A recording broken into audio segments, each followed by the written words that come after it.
कि वो इसके उपलक्ष्य में दो शब्द कहें और प्रेस कॉन्फ्रेंस का विधिवत आगाज करें। आदरणीय नोनू हसन जी, नानू हसन जी।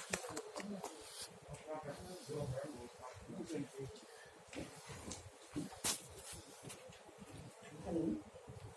So, good afternoon, everybody. All those who are present here in the conference hall with us now, and many more who are connected with us online. I welcome you all to today's media briefing. Dear friends, as you are all aware, the draft Science, Technology and Innovation Policy, which is popularly known as STIP, has been released in the new year on 1st January. Many of you have written about it as well. However, a need has been felt for a deeper interaction with media on this policy. The government has always considered media as a critical partner in any policy or program formulation. It has been because of your thought-provoking analysis on various issues, but also because of your ability to generate feedback by highlighting ground realities from the grassroots onwards. This feedback is essential as it provides valuable inputs to make any policy or program realistic and effective. This media briefing on the draft Science, Technology and Innovation Policy has been arranged with the same purpose. So without taking much time, we will start with the proceedings. I welcome Secretary, Department of Science and Technology, Professor Ashutosh Sharma, and Head of the STIPS Secretariat, Dr. Akhilesh Gupta, who will be briefing about the policy in detail. I will also give a quick structure of the briefing. First, Secretary Professor Ashutosh Sharma will give an overview of the policy.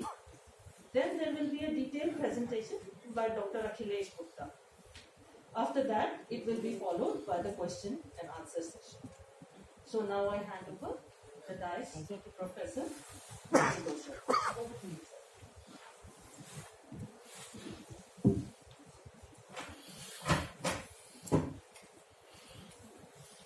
Indeed, a very good morning to all and a very happy new year. I'm so happy to see all the old friends again being here physically. We are able to meet. Now we have been through nearly 10 months of trying times, and I'm so glad to see that we are all, come out of it, and there is vaccine just around the corner. So there is light at the end of the tunnel. I just want to tell you very quickly that this entire policy formulation happened during the COVID-19 times. Much of it happened in the last 6 months, and this was not a small thing because the amount of consultations that happened for making the policy, it is really unprecedented for a policy in science, technology, and innovation. So my colleague, Dr.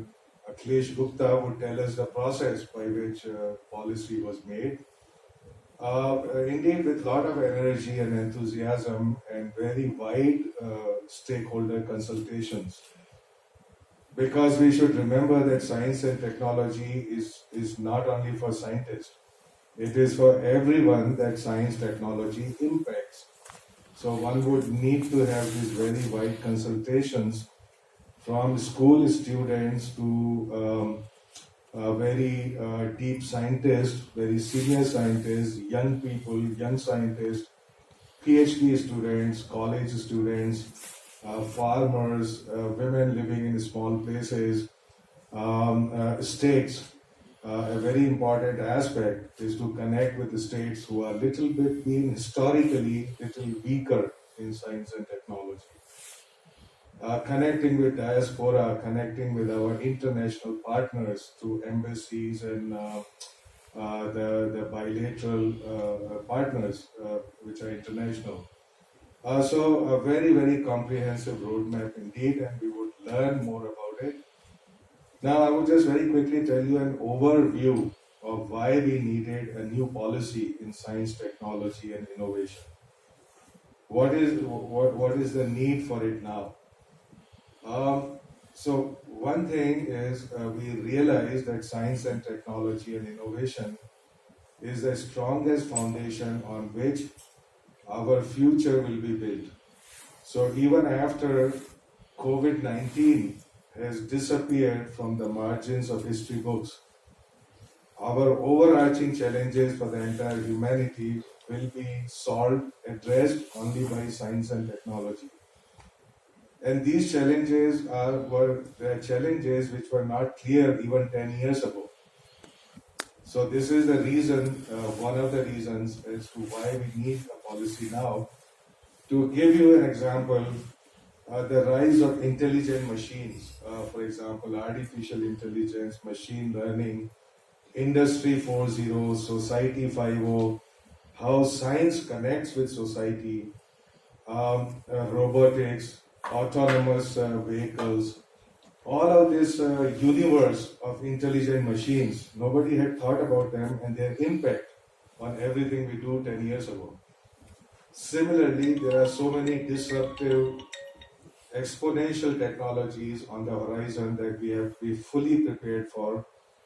These are, for example, quantum technologies, quantum communication, quantum computing, quantum devices, algorithms. If we are not totally master of these technologies in the years to come, we would have to pay a very high price for it. So this is one aspect of policy. There are challenges like sustainable development, climate change, rise of antimicrobial resistance, all the health ideas that have, we realized them during COVID-19 challenges, the environment, clean energy, water, all of these things were not coming at us, in such a compelling way 10 years ago as they do now. The roadmap and the vision for that have to be extremely clear, totally clear. Here is where the future is coming at us at ever faster rate, which was unimagined. I would say I would not have imagined it 10 years ago as to the challenges, which also bring opportunities. At the same time, if we look at the rise of innovation and startups, which is another area which again was not so well imagined as a driver, as an engine of growth for the nation, as it has become now. So we certainly need policies that will totally empower our innovation sector. So essentially, another aspect of this policy, an overarching aspect, is connecting our invention and innovation ecosystems.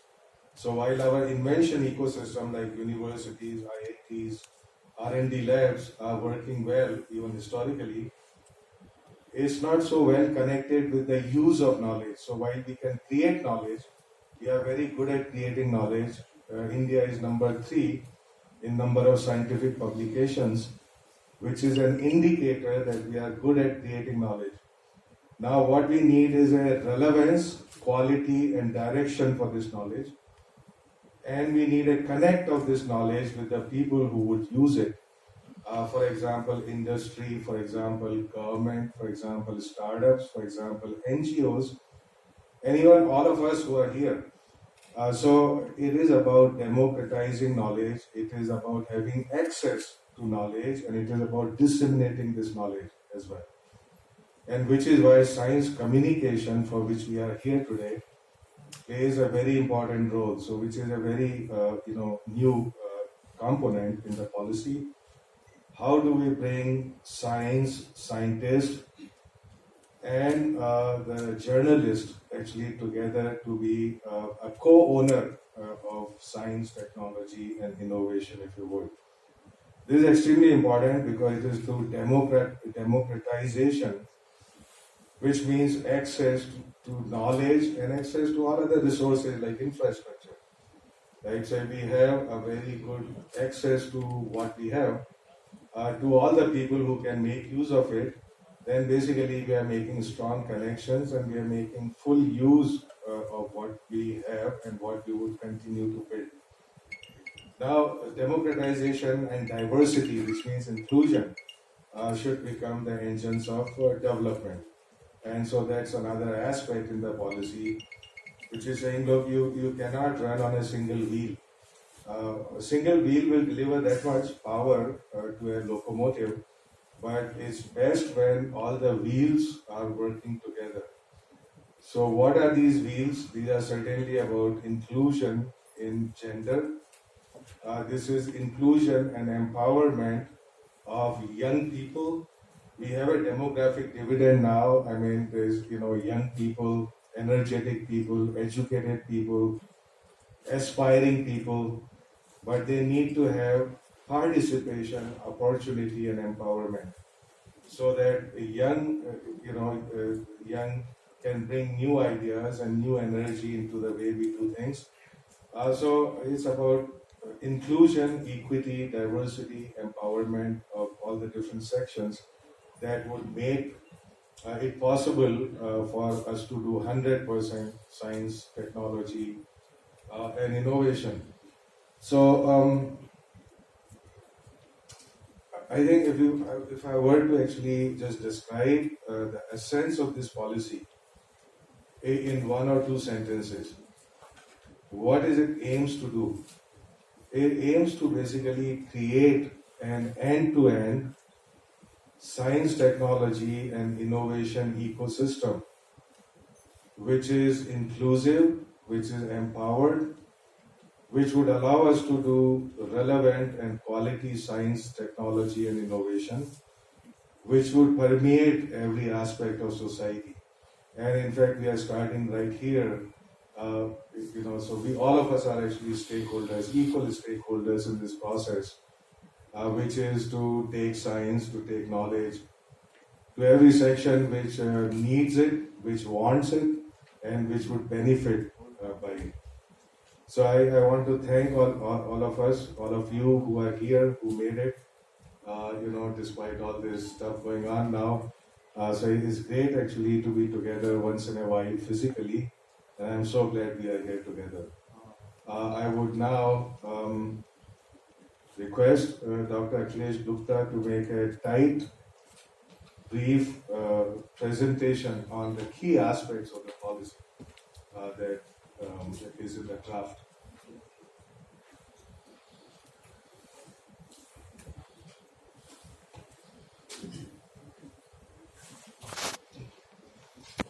Thank you very much, sir. Professor Ashutosh Sharma, Secretary DST, Mrs. Nanu Bhasin, DADG PIB, all distinguished journalists and other correspondents who have come from various agencies, officers of PIB and DST. I think I have a job to do in 20 minutes. I got slides that need to be finished, so I will try to be very fast in running through these slides, and maybe later on we can have questions from these slides. So this, in fact, I think since the Secretary is here already given some referencing of the policy, this will help me skipping some of the slides here. So as you know, there are 4 science policies that have come up in the past, and all these policies came at different circumstances, at different times, and therefore one cannot be compared to other because they were relevant at the time they were brought. All these policies have impacted the action by the government after they were released. So I will leave it here because there could be some question, like what happened after say 58 policy, HHC 2003 and 13. I think largely known to everybody, but all of them made impact when they were released. I think this slide I will skip because Secretary has already mentioned why we need policy. When we had last policy in 2013 itself, what happened in last 7 years that we needed a new policy? I am going to skip this, but I already said. Similarly, the unprecedented progress that STI in India has achieved, and NET is also very noteworthy. We have become in top 3 in many of the elements, many of the areas, but this needed. If you look at, there are gray areas where we are lagging. For example, in the World Innovation Index, we are at the 48th number. Also, in terms of quality, we are still at number 11, and so on. So, therefore, we have certain areas where we need to work on. This policy is somewhat differently formulated as compared to all other policies, and this is very distinctly came up when we did policy formulation. This is unlike other policies which were largely thought driven. This policy was made bottom up right from this starting time when we planned working for the formulation. Also, it was decentralized in the sense we included a stakeholder at different decentralized level. For example, states were consulted, or the ministries were consulted. Also, this policy is evidence-driven and knowledge-based policy, and also the inclusiveness in terms of age, in terms of the people of different regions, including the gender, all were ensured through this policy. This is the first time, and I am telling you this because we have surveyed the entire world policies, how they were formulated. This is a unique formulation process that we put in place, not done anywhere in the world. Track 1 to track 4 process, where we saw how we can involve all the stakeholders. I am not going to detail, but I will say, under track 3 process, this is again first time, as Shikti mentioned, state government was consulted. Never for any policy the state government was. Similarly, never for any policy the diaspora people were consulted. These are two unique features of consultation that we had.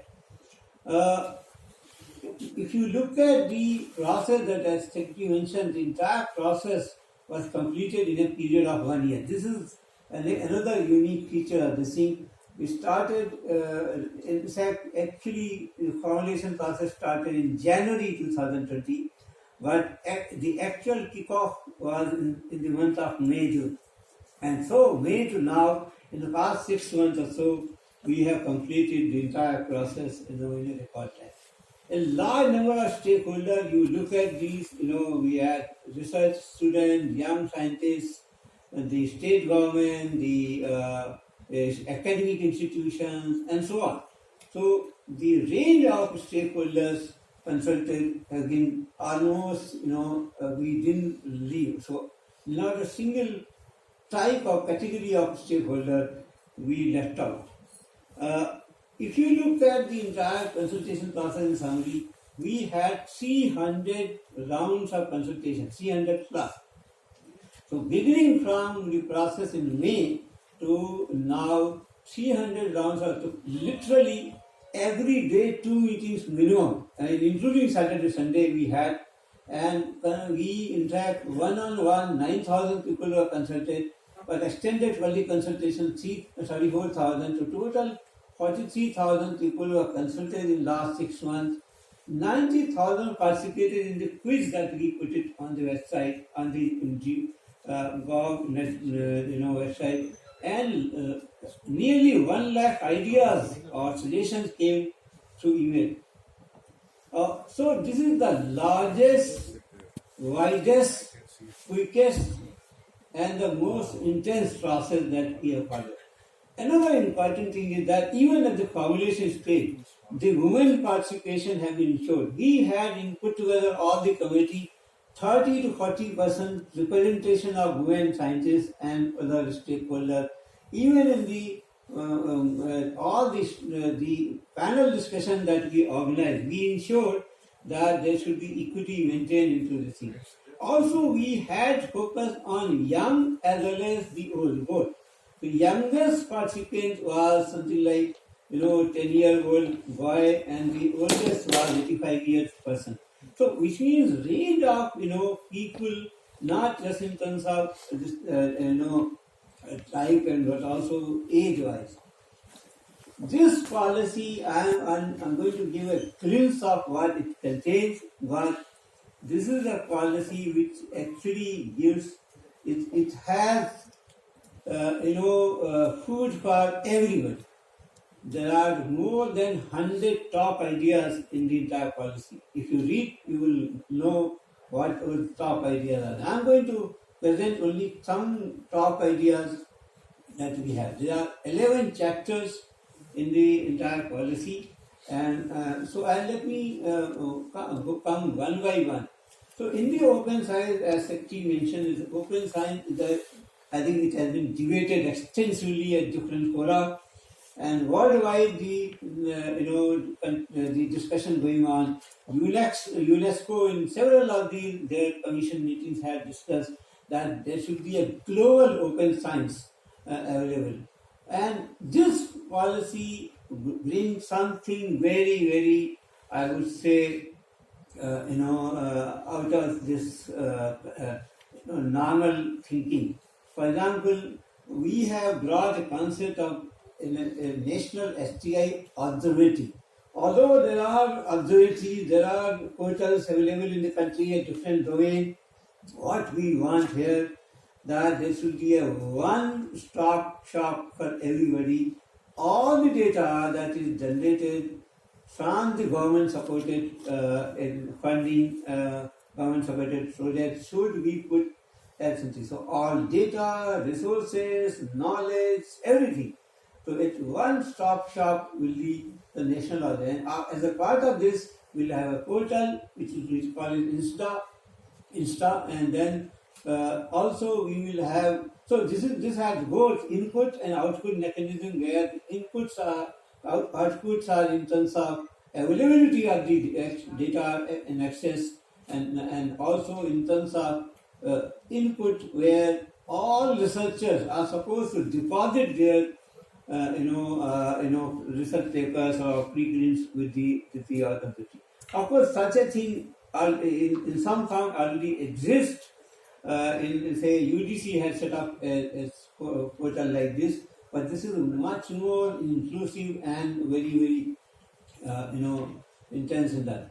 Also, we have this great idea of one nation, one subscription. I would elaborate and I will take question on this, but this is again a very, I would say, a unique, initiative where right now all institutions in the country are paying for subscription of the journals. There are top, publications like Nature, Science, and all. They hold the entire, all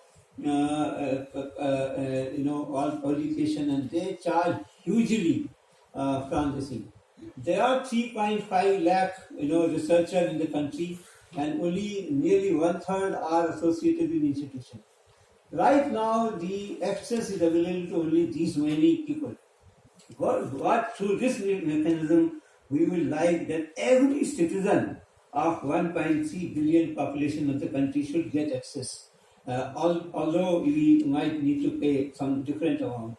So this is another. The next chapter is the custody development, where we are going to set up a new framework for higher education institution excellence level.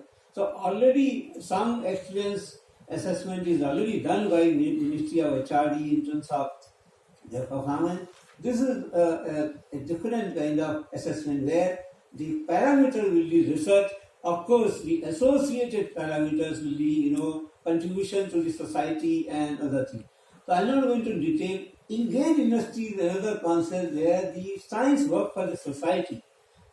Science not just work for, publishing papers in the impact factor journals and have high citation.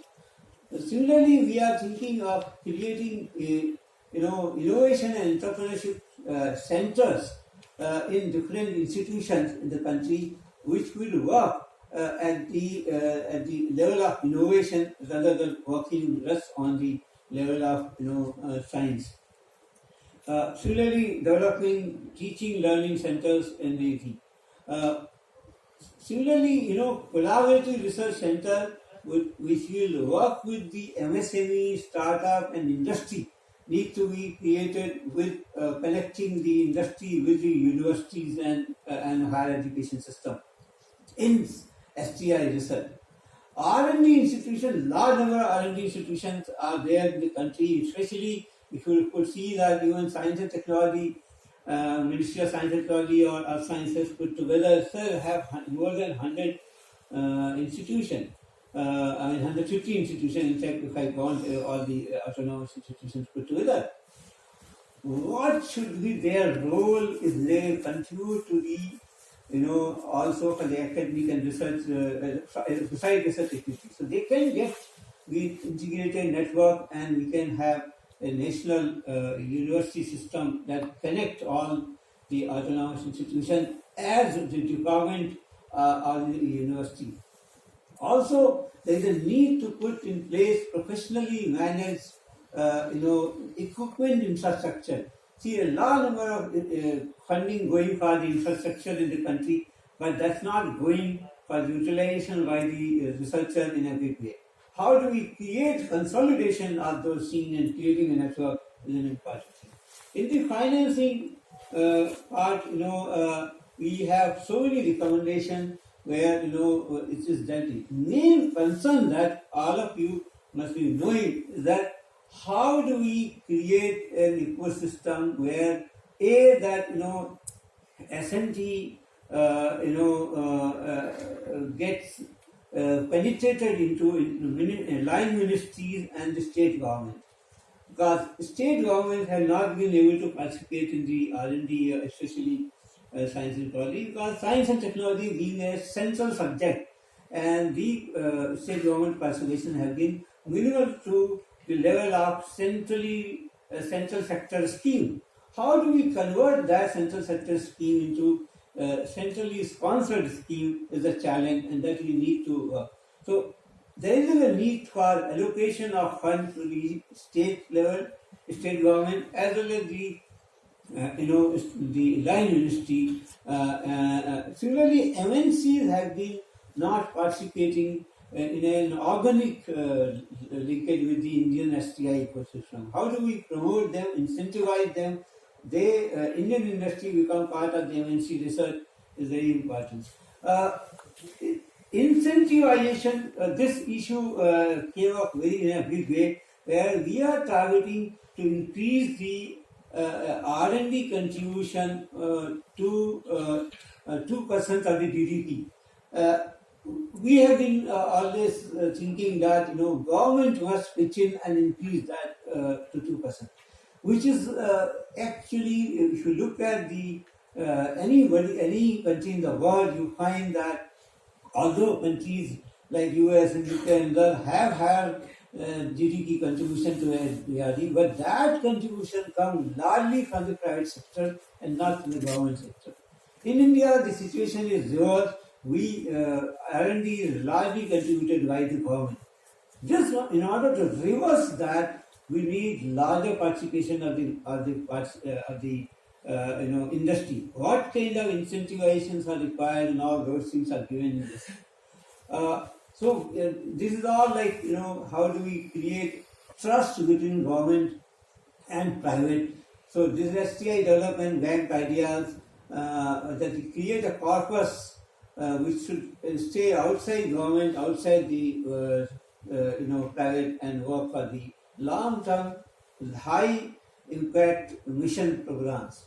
GFR has been the one issue most of the ministries have been kind of facing these challenges, that GFRs come in their way of taking the large scale mission program forward in terms of maintaining the speed, also easing out their implementation. So all these things are also there. Similarly, in the research, we would like joint appointments between seamlessly happening between the industry, R&D, academia, and government. I'm not going to detail, but this is the idea that creates, an ecosystem where all three or four of them participate together.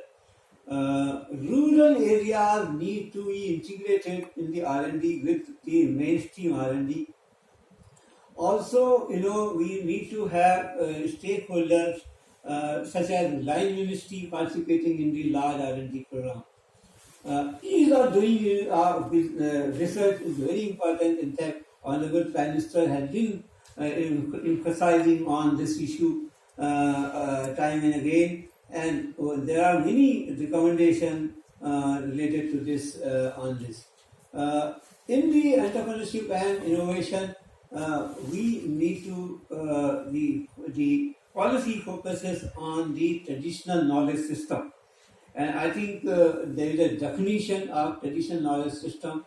What are things it covers? I'm not going to detail, but all these need to be mainstream with the R&D at the national level. Also, the grassroots innovation to be taken to a formal, to be connected to the formal system of R&D, and also taking that to the market level is a good challenge that is seen. There is one good idea. In fact, this idea came from Secretary himself, that we must now bring, the distributed virtual incubators. We did great job in DST in bringing creating the incubators, technology incubators, and connecting, developing a startup system. Now, all these were done in the physical space.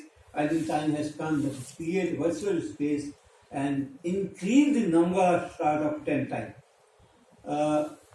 Technology development, indigenization again is a very important area where we are focusing both on indigenous technology development but also on technology indigenization. And how do we promote these two systems is given in detail, in this policy by creating an ecosystem where we can cut down or reduce the technology import. We are dependent on many countries in technology import.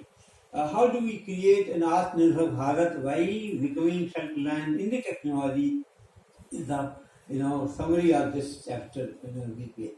Also, there is one area where the private sector contribution has not been much, which was strategic technology development. The institution like ISRO or Atomic Energy or DRDO have been largely working within themselves or intramural. But now this idea of technology, strategic technology board concept, where the strategic technology development fund can be established jointly with the private sector to develop technology indigenous. This is a large chunk of technology import that we do, and how do we reduce that? And also spin-off technology to be used for as startup. It is a very important chapter that is inclusion and equity and inclusion. In India, in fact, if you look at global picture, globally 30% of the women participate in the R&D. But in India, situation has improved so much. We have doubled the participation of women in the last 6 years. But still, out of 3.5 lakh researchers in the country, the women are only 56,000. That comes to only 16% of the total. This number is not up to the mark.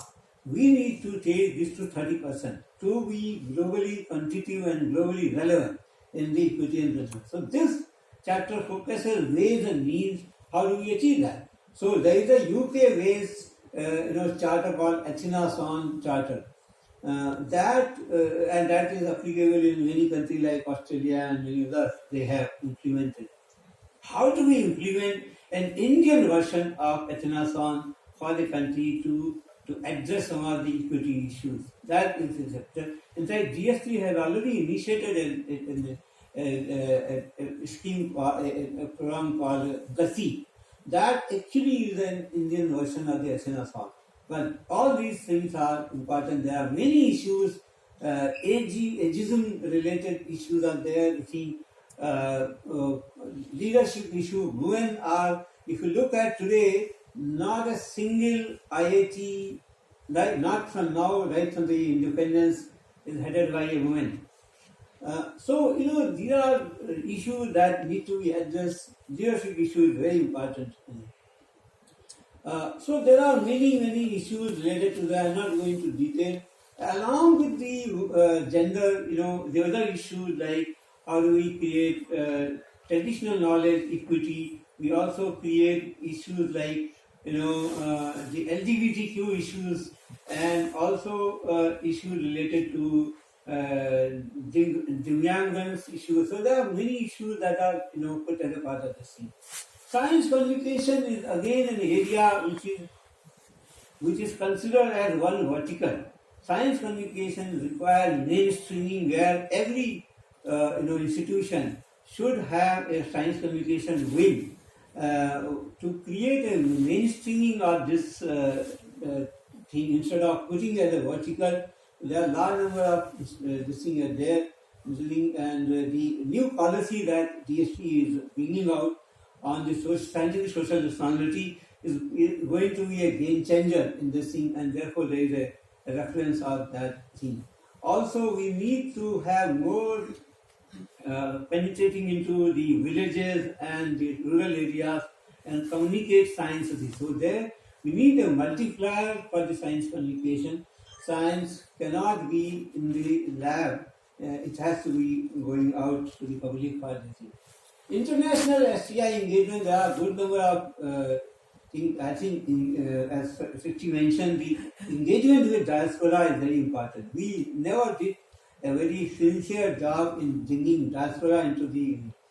Roughly, if you look at the total NRIs in the world, roughly 3 crore NRIs are there in the world.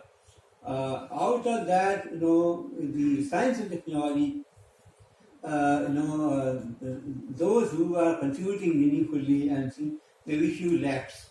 And that, how do we bring them to formally, informally, especially in the context of Atmanirbhar Bharat, is very important. How do they contribute while they are in their places? That's called, the brain circulation is very important. Also, we have worked so much on the, SNT for diplomacy.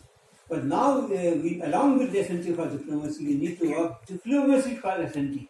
We have bilateral, agreement with 82 countries in the world. I think we need to create bilateral with all possible countries in the world.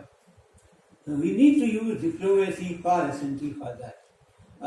I think STI governance, we in fact propose 2 types of mechanism. Again, this is first time that the science is being thought about intersectoral, interministerial linkage, where apart from the science ministry, line ministry contribute and work together in the governance and in the collaboration with science ministry.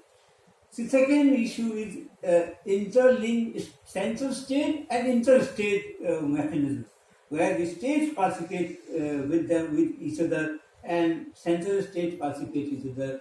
Is also this is also we need to have NRF is being part of the NEP. How do we create linkage of the system in SNT with the NRF? What will be the role of NRF connecting the SNT ecosystem in the country, and also creating this research and innovation excellence framework is the issue that is mentioned here.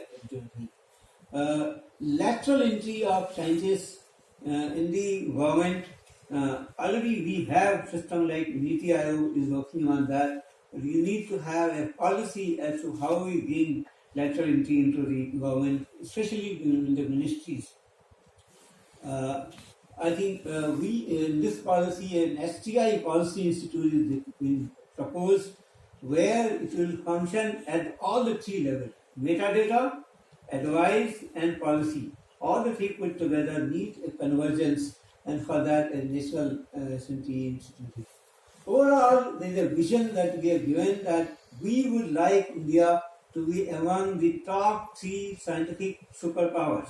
Now, you may ask the question that already we are in third position in the number of publications, but what we are meaning here that in terms of all ecosystem, entire ecosystem we need.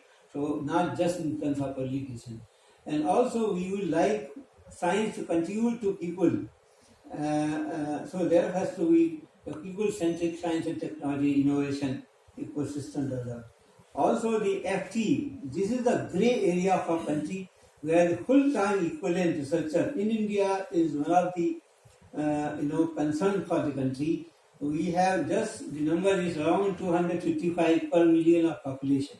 That need to be increased at least 3 times or at least 2 times in next few years. That will be possible only when you increase the private sector participation and the overall GERD to be made at least close to 2% and all. Also, country must work at the excellence level at the institution and individual to achieve the highest level of global recognition and award for the coming decade. Thank you very much. I think this is all. I'm sorry I have taken longer time. Sharma ji हैं, जिनसे भी पूछना हो आप इंगित कर सकते हैं। और मैं अपने साथियों से निवेदन करूंगा कि माइक 2-3 माइक। पहला प्रश्न। And I also Nidhi. request that kindly introduce yourself, Nidhi. your name and organization. Namaste, I'm Nidhi and I'm from India Science. So my question to you, sir, Secretary sir, is I need to stand and ask, or is it okay? Sir, Dr. Akhilesh Gupta rightly mentioned about the various verticals where this policy will be, collaborated with the other ministries. So I have a little longish question. Please permit me to ask that. So I'm talking of uncluttered intelligence for the ultimate blossoming of innovation and startups in India. What I have realized over a period of doing at least over maybe 5,000 plus shows, I've realized that, I'm sorry, that the impediment that comes in for most children who are very good innovators is that they're given a mammoth variety of subjects to which kind of inhibits them to innovate. And if this is done, this is indeed a watershed moment. This is a fantastic policy as we went through all the rules and all the various trajectories and verticals that you're trying to connect with. But my question is that how do you foster that innate spirit in a child who is made to do rote learning? Some way innovation must take the highest priority, and some way, like if a child is interested in water or he wants to innovate, I'm talking of secondary school children on water, so maybe the CII can come forward with that virtual incubation, as you mentioned, because it some way kills that spirit, and then they are made to just study for either clearing IITs or MBBS, which is why children go abroad and pursue these kind of innovative spirits. I had somebody coming for my program who was doing something on drones, and before you could say Jack Robinson, he was picked up by the Israeli ministry. So just to put that short, I'd like your comments. Right. So I'm so happy that you didn't only ask a question but also posed some of the problems and the possible solutions. Since consultation for the policy is going on, I think this is another aspect. If any of us have any ideas, any suggestions that you would like to share with us, especially related to science communication, for example, that would be very helpful. Now, coming to this particular issue that you said. Certainly, education, the meaning of education is not to crack an exam and to get a degree. That is certainly necessary evil if you want to get a job, but it's much beyond that. It's much beyond that because it's a process of learning.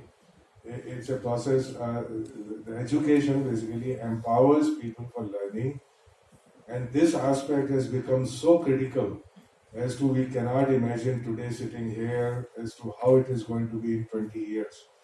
Why has it become critical? Because if you look at, for example, new technologies, artificial intelligence, machine learning, Industry 4.0, that are basically, it means that we have to compete with machines which may be good in certain aspects, which means that there is a process of relearning which is going on all the time, reskilling which is needed. And that is indeed aspect of this policy through futuristic technologies, which means what do we need to do today to prepare our people in a holistic way to deal with the future. To give you an example, and indeed there have been many, this is a multi-dimensional problem, so it is not a single approach to this problem. A lot of this is covered also in NEP, so that this has been a focus of look, how do we give education which is multidisciplinary, which is not very narrowly focused only on one aspect or other, because it's true that during the school education, I would say even during PhD, one cannot be a very narrowly defined being. So while one has to get very good at certain things, one also has to connect with the larger concerns of science and society. And the policy has prescriptions in that direction, because it's certainly true that any technology mission, for example, that we start today, it must be holistic in the sense that it is also connecting all the way to school students, because we need to generate capacity to understand, for example, artificial intelligence. So it starts from there. Then it goes college, you create human resources at different scale. You also pointed out, well, people go abroad. Of course, there's a different thing, and then you have to create opportunity at every level for people to do quality work here.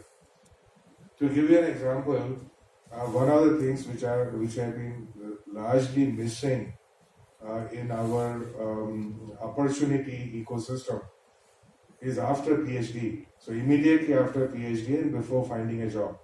That's a very critical period.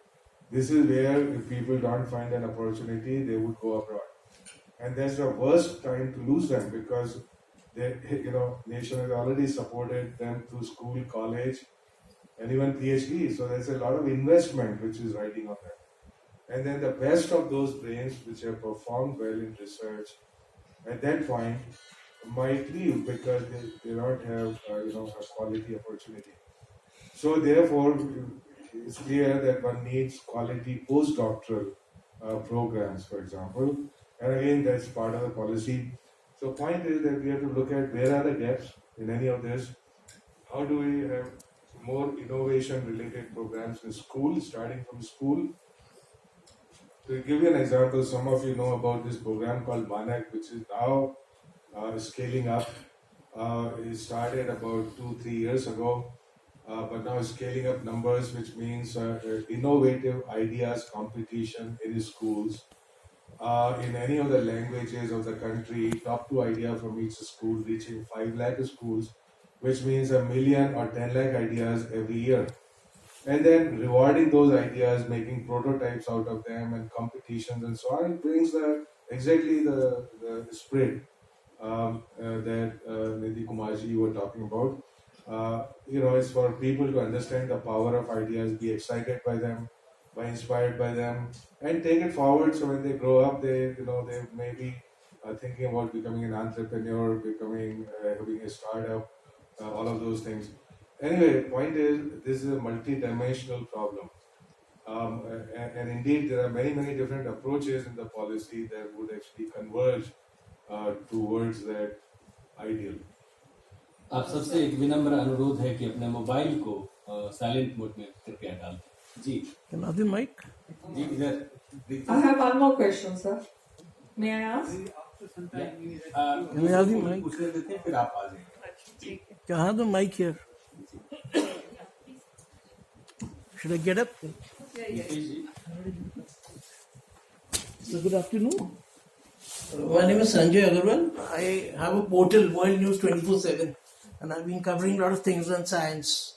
So my question is, Dr. Akhilesh, you're talking about the subscription for the research journals. So if you could elaborate how it's going to work, are you going to give subsidies over there? Because the people would object. Secondly is about your bank, because IDBI and SIDBI and all, they've not been performing well. So if you're getting into the banking for the STI, would it really work, or would it be another, mess, bureaucratic problem? Yeah, let me start with the first question. As I said, right now these suspicions are being managed through the institutions supported by government. I'm talking government institutions. So like, in India has something like 7,000 institutions in the country. Nearly 50% are in government. So these institutions, they pay subscription to the publication houses. The amount, rough estimate is 1,500 crore annually, this concept. But this 1,500 crore, what we spend, serves only few lakhs of researchers. So first of all, is scope. How is it going to work? Is that what we have written in the policy is that instead of individual and institution paying for it, we will centrally negotiate the amount. Now, this amount might be lower or higher than what we are paying. It's not, amount is not important, because it might be more than this. But what is most important is that you are serving only few lakhs of researchers. You will be able to provide free access to crores of people. I mean, you can get that subscription Right. without any, only thing, some procedure protocol only followed. Not that, so it is not that, how it is going to implement, you will not so far not contemplated, but idea is great, and this has been debated extensively in our thematic group also. But India will become the first country to do this if this happens. Now, second issue is, you said STI bank. So STI bank idea also is like, I think I mentioned that point, that the major problem of mega programs which are being jointly implemented with the industry is the money transfer, the way the money is being released for the program and all, have certain limitations and constraints because of government, system. What this STI bank will do, create a corpus which can be through a board which will finalize this thing. In fact, such a thing, and not exactly this way, but in the case of a national mission for interdisciplinary cyber physical system, there is one such mechanism already in place. How do we create a board and it's a mechanism which does not have to follow government rule, in a literal street. It's not that we are going out of the government, but it should follow, create an ease of, implementation. So that is the idea. We haven't finalized, implementation strategy for any of these implementations. There is a separate issue that we will do it. But ideas have been now brought out, and even ideas for implementation has also been discussed. Thank you, sir. जी, ये इधर प्रीति यहाँ पे, यहाँ दे दो संजीव जी.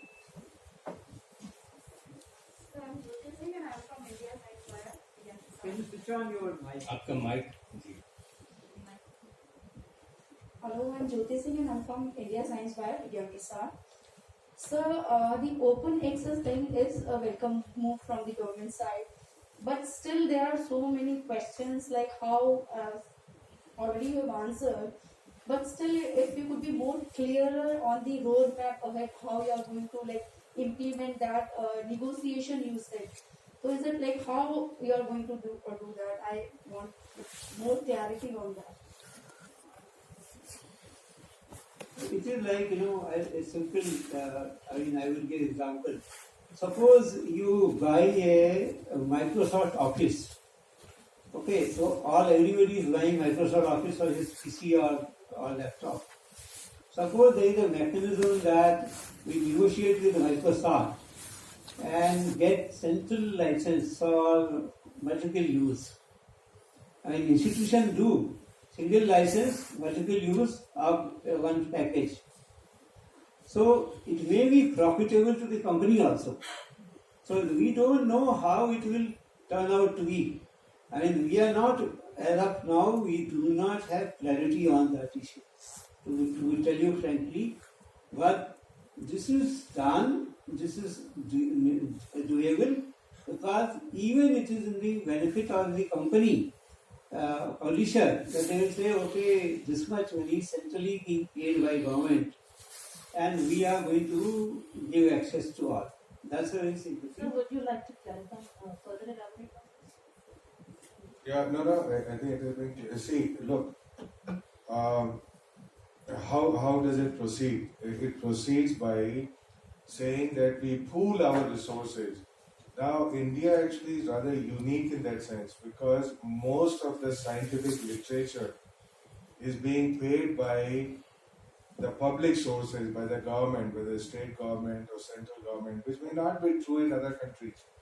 So if you look at US, for example, much of it is paid by what you would call private, because even universities are all private.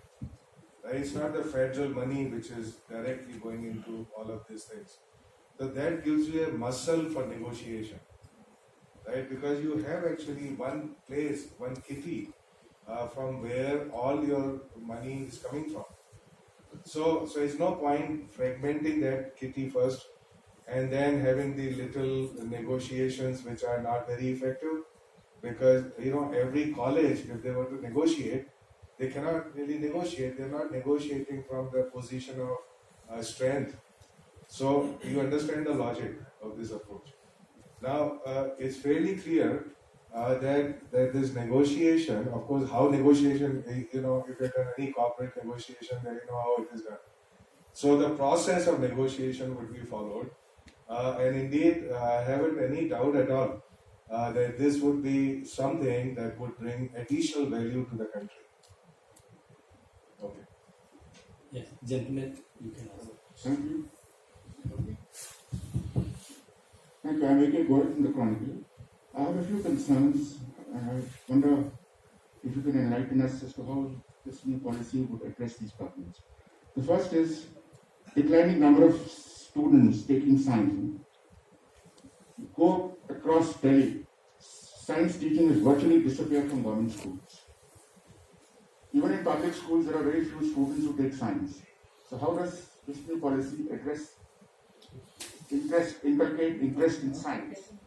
And the other thing is, even students who get about 98% marks in 10 plus 2, they, at the university level, they prefer taking humanities, economics honors, commerce honors. Are there a lack of career opportunities in science? Is it because of this that these people switch over to the other streams, economics and commerce?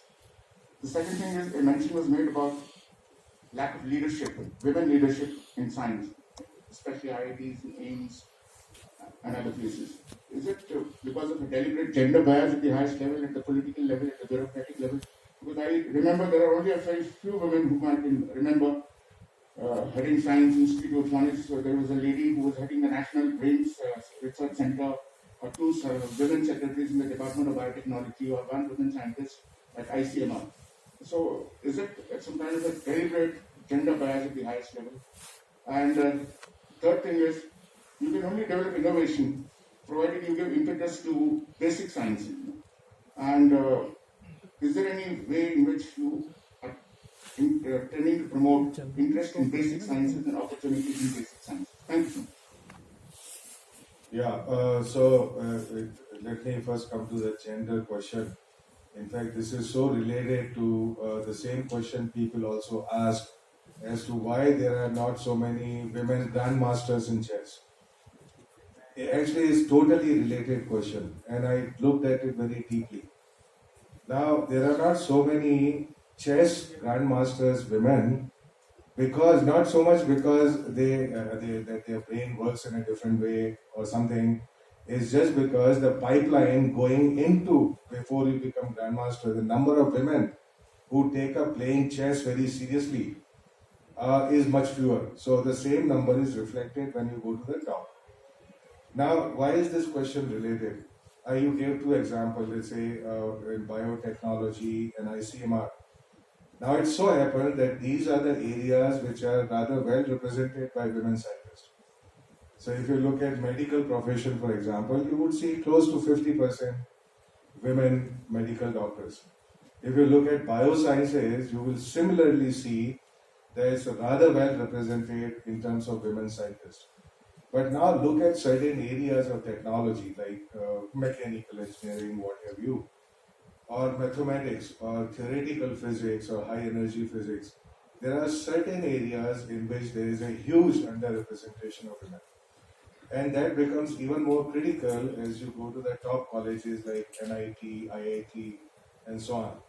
Right? It's somewhere 10 to 20% in IITs, but that 20% is if you include sciences and so on. But if you look at hardcore engineering, now what is the implication of it? The implication is if you have fewer women coming into pipeline, then you would produce fewer leadership, role models. So what happens is that there are cultural stereotypes. We say teachers, parents, everybody says, forget these areas, they're not for you. Have you seen anybody being successful in that area? Right. So it's a cultural issue. So the policy indeed holistically addresses all the issues that hamper the progress of women in science. One of them is I would not say it's a systemic bias in government or anywhere of decision makers. In fact, you give the examples. Let me also tell you that there are 25 institutions of DST. 5 years ago, they had zero women directors. Today, there are 5. So in 5 years, from 0 to 5 out of 25 institutions is a huge change. And they are all doing fantastic. Now, they are the role models for the next gen. They say, look, here is a very successful woman director, so therefore anybody can do it. So those stereotypes start disappearing slowly. And policy indeed, as I said, in a holistic way, addresses, because there are, again, it's a multidimensional problem, we said culture. So people not taking to it, they will not succeed. Second aspect is the progression. So as you progress, more and more of them drop out. For example, they may relocate, may lose job because of family and stuff that happens. Also, our institutions have to be totally, on board, and that will happen. For example, just one example, that this is saying, look, that there would be a ranking framework for gender equality and inclusion. So you have different parameters. Anything you cannot measure, people don't know whether they are making progress or they are not making progress, or what actions they need to take. So once you have this framework for judging the progress, not only for gender equality, but also for all the other critical factors. I mean, how do you judge how we are doing in research? How different institutions are doing in research? So you must have a framework, and we are able to evaluate the progress on those parameters. And so certainly having different fellowships, etc. For women, but the whole it's a slew of measures, not a single measure. So that certainly would address these very well. I haven't any doubt that in 5 years you would see 1/3 representation from women in the top technology colleges, which would then result in the leadership which is visible to all and inspiring for all. Pallabji. Namaskar. Pallav Bagla from New Frontiers in Science. Question for Dr. Ashutosh. Thanks a lot for giving a new policy, much needed. Mic को थोड़ा पास करना। 63 pages. I read through all of it. Understood some parts, some didn't. My one question and one statement. There is this part 1.6 on Indian journals. Much has been spoken about one nation, one subscription. My concern for a long time has been, if you are spending 1,500 crores on journals, why are we not bolstering our own journal and garnering 5,000 crores from the world? Now, I don't see an emphatic emphasis in the policy about that. So that's my question. A small statement, sir. I think you are underestimating your capability on. I think you're underestimating your capability by pitching yourself only at the third position. I think the last year of science has shown how we have been very different from the world and been able to deliver and save lives. I think you should be pitching much higher, and that is my suggestion. And one small point, sir, you need a one-page preamble to the policy. 63 pages, if you expect any of the policymakers sitting in the old or the new parliament building, trust me, it's not going to work. A single page, sharp, very good, well-written preamble. Just like the preamble to the Constitution, you need it here, sir. You have 3 points at the end, but that's not sufficient. Up front, that's how it has to be. That's my small advice. No, absolutely. I think they are very good suggestions. And this is already known that, a tight summary of the impactful things will be prepared and presented. It is already there, but we need to fine tune it to make it more impactful and more really conveying what the essence is. So that's very well done. Now, okay, number 3. Yeah, number 3 is, I agree, it's not the what do you call, the final stop. It's not the final stop.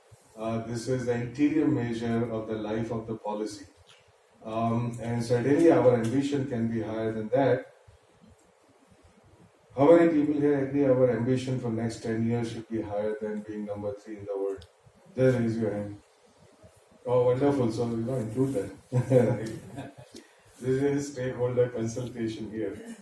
Okay, now your first point, which was more of a question, is about your own Indian journals. Very good point. This is a point which has been debated for no less than, my age, which is close to 60 now. And certainly a lot of efforts have been made in that direction.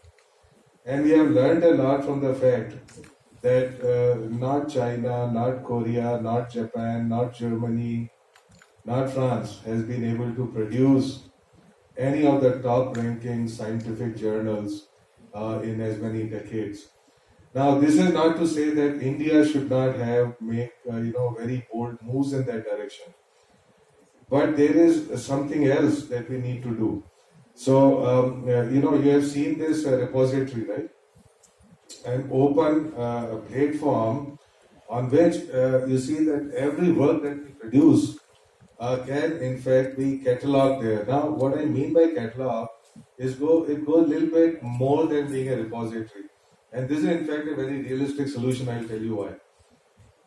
You see, once I may publish my paper anywhere, but once it is published, I can put a print, not the published print, but another print over there in the repository, but link it with the published coordinates. So what it means is, why is it that people need to read it in a particular journal? They read it in a particular journal so they can cite it. Page number this and this, volume number this and this, and so on. But the same thing you can read in any open access source, and as long as you can link it with the published source, then you read it here and then you know where it is published and you can cite it. So basically, all the intellectual property that we produce therefore becomes accessible to people without subscribing to that journal. This is like having your own super journal, if you would. It's not journal of simply ABC XYZ, but it's actually a sum total and integrated total of all the knowledge which is being produced here. But one should not stop there only. Now our ambition in fact should be to produce something which is you have like Scopus or Web of Science. So our ambition in fact should be even bigger than having 5 of your own journals. It should be a platform in which the whole world actually comes in willingly. And they say, I would deposit my intellectual property here, not intellectual property there, but I mean, all my research here, because it provides access to the whole world in a sense for free. It also provides the tools of analysis of that knowledge. So just having something there is not very greatly useful. And you understand, like a scientist, anybody who has worked there, it should be totally searchable. It should be able to produce statistics, should be able to do analysis, it should be able to draw out a collaboration tree, whatever analysis that you need to do on this database. It should be developed under the same initiative. So therefore, there is some reason for scientists to actually come there. You see, if you don't make your platform attractive, if you simply say, everything is there, you do what you want with it, right? Then it's not very attractive. So our ambition, in fact, and on the similar lines, you would see we have ambitions of this kind which are best of the global ambitions. For example, map.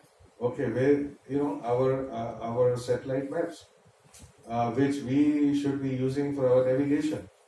So in all of these, the best of global platforms which are digital today, this digital technology has to be totally leveraged in order for our science to translate into action and empower us. And so these 2 examples I have given you. It's very easy to actually not understand what this repository is. Because it just looks like something, it looks like this something. Say, kya hai, usme kya hoga? Actually, it's far more ambitious in its scope and its vision and in translation. It will go far beyond the 5 journals that we are thinking about today, whether Indian or XYZ country. Look, these boundaries of journals have totally disappeared in this world. So there has to be a new way of thinking about it, about empowering us with that knowledge. That line of argument 30 years ago made a lot of sense when you said, I'm going to have my Indian journal. Remember, it has not succeeded anywhere. Okay, so now you need some very creative solutions for this problem, which actually would provide you even a broader solution, if you would, than what you are looking for in a single journal. Professor